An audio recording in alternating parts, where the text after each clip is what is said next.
エモエモ。こんにちは、ともこです。最近電気代が値上がりすぎて辛いので、節電のために作業環境をデスクトップパソコンから省エネなノートパソコンにしてみようと思います。購入したのは ASUS の ROG Strix G17 というゲーミングノート PC です。本当は16インチの新型 MacBook Pro が欲しかったのですが、一番安いので34万円もして高すぎるので、今回は MacBook Pro とほぼ同じ性能で、なんとセールで10万円台で売られていた Windows のゲーミングノート PC を購入してみました。ゲーミング PC は画面の発色があまり良くなかったりするのですが、この製品は画面の色域が P3-100% でイラスト制作や写真のロー現像にも使えるくらい発色が綺麗なので、これならゲームだけでなくクリエイティブな作業にも使えそうというわけで、実際にお絵描きやゲームなどしてみて詳しくレビューしてみたいと思います。それでは早速開封していきましょう。付属品は説明書と AC アダプターです。ノート PC の画面の大きさは15インチくらいが主流ですが、今回は少し大きめの 17.3 インチを選んでみました。うわー、大きい、重たい。本体も AC アダプターも大きいので、外に持ち運ぶのは大変そうですが、画面が大きい方が表示できる情報量が増えて、お絵描きや動画編集などの作業がはかどるので、私みたいに家でしか使わない人は画面が大きいのを選んでもいいと思います。左側には USB-A が2つとイヤホンジャック、後ろには有線 LAN や HDMI、USB-C が2つついています。この製品は USB-C からも充電できるので、大きい AC アダプターを持ち歩きたくない人は充電速度は遅くなりますが、このような小型の USB-C 充電器も使えます。 SD カードスロットやウェブカメラはありません。ゲーム中に本体が熱くなりすぎないように通気口がたくさんあります。見た目はゲーミング PC らしいメカっぽい感じです。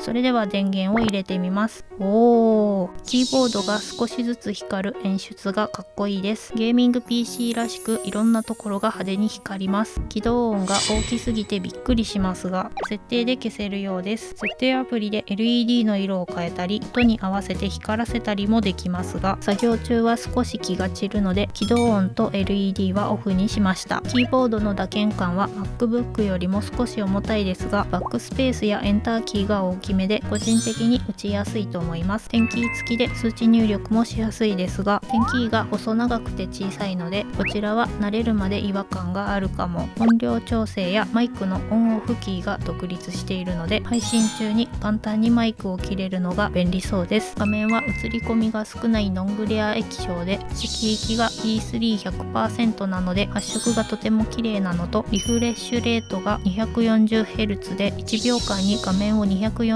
回も書き換えられるので、残像やちらつきが少なく目が疲れにくくなっています。画面の解像度は WQHD で、フル HD よりも表示できる情報量が多く、絵を描くときにキャンバスサイズを広くできるので、イラスト制作や動画編集がしやすそうです。安いゲーミングノートは画面の性能が低いことが多いので、画面の発色にこだわりたい人は画面の性能も確認するといいと思います。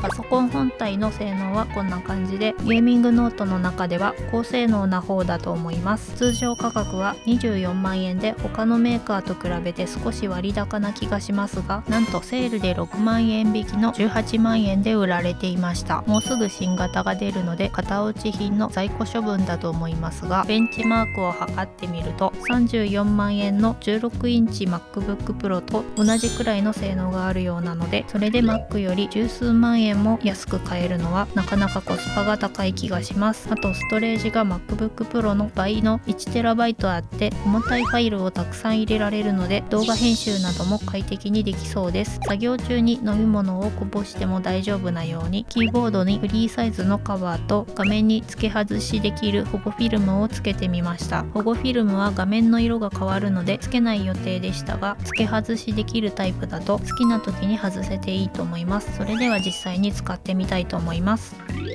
まずはお絵描きアプリのクリップスタジオペイントで試し書きしてみます。ペンタブは以前レビューしたセンスラボの板タブを使います。いろいろと書いてみましたが、処理の重い筆や 3D モデルを使っても処理落ちせずにサラサラと書けました。画面が iPad よりも一回り大きいのでキャンバスを広く表示できて書きやすいです。次は動画編集ソフトのプレミアを使ってみます。動画の書き出し速度はさすがにデスクトップの方が早いですが、編集作業はデスクトップと同じくらいサクサク動きました。今回 Windows を選んだ理由の一つが、同じ Windows のデスクトップとファイルのやり取りが楽になるところで、 Windows で編集した動画を Mac で開くとリンクしている素材のファイルパスが変わってちゃんと開けないことがあるのですが、両方とも Windows だとノートで編集した動画をデスクトップでそのまま開けて連携がしやすいので、編集をノートでやって書き出しだけ高速なデスクトップでやるのもいいかもしれません。せっかくのゲーミング PC なので Apex というゲームも動かしてみましたが、グラフィックの設定を高めにしても FPS が60以上出ているのでゲームも快適に遊べると思います。ただゲーム中はファンの音がかなり大きくなるのでヘッドホンを使った方がいいかもしれません。キーボードもほんのり熱くなるので夏場は気になるかも。 Mac は遊べるゲームが少ないのでゲームをしたい人は Windows を選んだ方がいいと思います。 3D ゲームがサクサク動くのでブレンダーで 3DCG のモデリングも快適にできそうです。この PC はグラフィックの処理をする GPU が RTX3060 なので、メインで使っているデスクトップの RTX3080 と比